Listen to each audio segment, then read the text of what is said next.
Gentlemen, start your engines. Through the years, there have been many cases of drivers evolving into a new role within NASCAR after they climbed out of the car for the final time. What there haven't been many of is people like David Green. He not only has had one of the most unique careers in NASCAR, but also quite possibly the most unheralded, a career that is still going on to this day. Green burst onto the NASCAR radar in the late 1980s, finding success in NASCAR's All-American Challenge Series. At the same time, he was working as a car builder for Day Enterprises in Nashville. He parlayed that into 3 Busch Grand National Series starts with Day's new team, and it helped forge a relationship with the Labonte family. The 1991 season saw the 33-year-old driver go full-time in the series, driving the number 8 car for Phil Martacci. In his first race behind the wheel of the Oldsmobile, he put it on the pole at Daytona. He had 3 top 5 finishes over his first 7 races, including a victory at Lanier. The season didn't go nearly as planned though, finishing 13th in points, but Green showed speed and hoped to build upon his rookie campaign for 1992. Green unfortunately received a huge blow when he was let go by the team and left without a ride for the 1992 season. Without anything to do, Green called his friend Bobby Labonte and asked for advice. Labonte, the 91 Series champion, hired Green to work with the team until he found a ride of his own. Green made one ARCA start in 1992, winning at Nashville. Whether he was in the shop, on the spotter stand, or in the pits, Green made an impact during his long hiatus from the cockpit.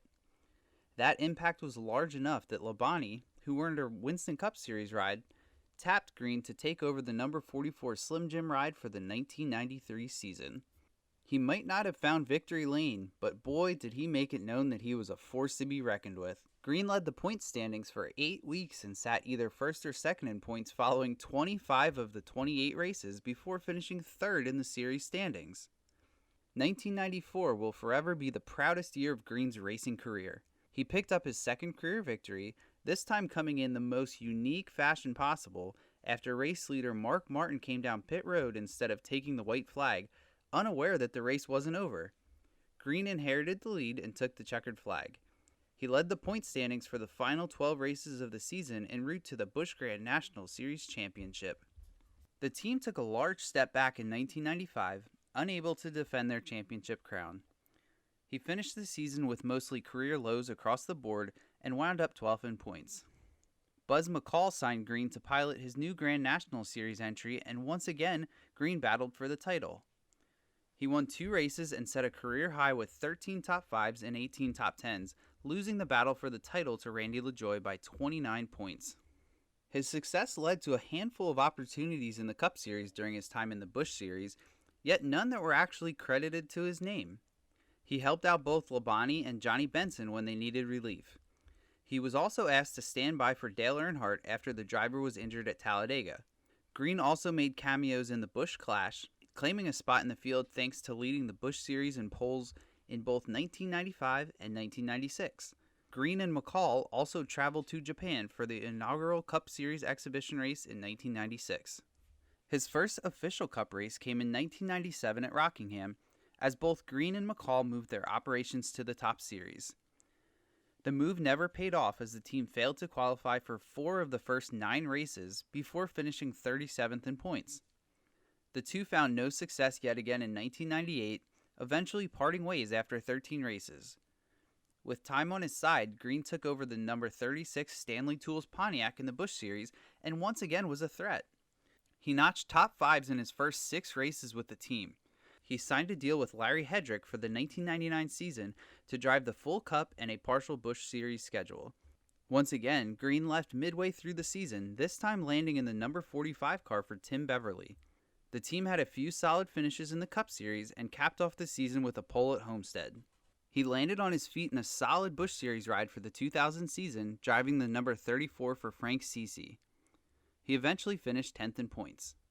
On the Cup side of things, Green made 2 starts in the number 94 for an injured Bill Elliott. He finished 36th at Bristol and 25th at Darlington. The next few years saw Green all over. He continued to drive the number 34, but with not much success. He drove for Tommy Baldwin, Ted Marsh, and Rudy Rodriguez on the Busch Series side of things, all while spotting some Cup Series races for Dale Jarrett and Robert Yates Racing. He eventually landed in an incredible opportunity driving the number 5 Busch Series car for Rick Hendrick. Green proved he still had the talent from years past, even though he was now 44 years old. He finished off the 02 campaign with 4 top 10s in 6 races. In 2003, Green teamed up with Clarence Brewer to drive the number 37 Timberwolf Pontiac in the Busch Series. He also attempted, but unfortunately failed to qualify for the Daytona 500 in the number 60 Chevrolet for Rick Hendrick. The 45-year-old driver set a Busch Series career high with 3 wins and 21 top 10s, losing out the championship battle to that number 5 Hendrick ride by only 14 points.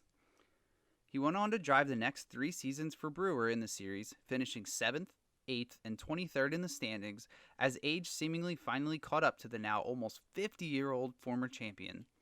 He went on to drive a handful of more starts in both the Busch and Truck Series, while also spending more time on the spotter stand before his final start came in 2013 at the age of 55.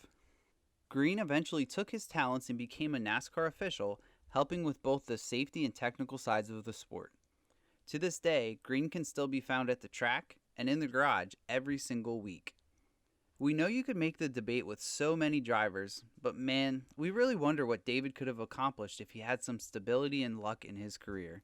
He broke onto the scene at age 33, a tad bit older for those times, but showed he belonged. His third in 1993 and a championship in 1991 just go to show he was one of the best of the best. He had 0 wins in the Busch Series from 1998 to 2002 and only 4 after that, but those came after he was already 45 years old. Can you imagine if a team gave Green the ability to stick around and grow with the organization? His talent on the track was truly one of a kind, almost as unique as a guy who also spotted for a championship Cup Series organization, a championship Busch Series operation, and still makes a positive impact on the sport today with his knowledge of the technical and safety side of racing. We are all thankful to have Green's imprint on NASCAR history, but we wonder how big that imprint could have been with the right steering wheel in his hands.